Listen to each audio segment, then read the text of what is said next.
Drumuri grele sunt și vin, ce m-am săturat de chin. Nu știu pe cine să iubesc, de cine să mă feresc, pe cine să dușmănesc.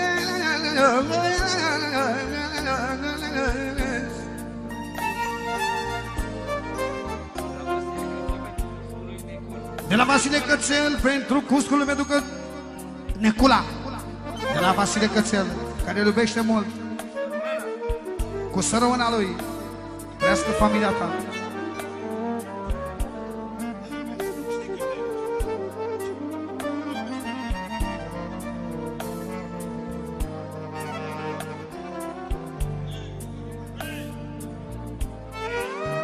Ascultă aici.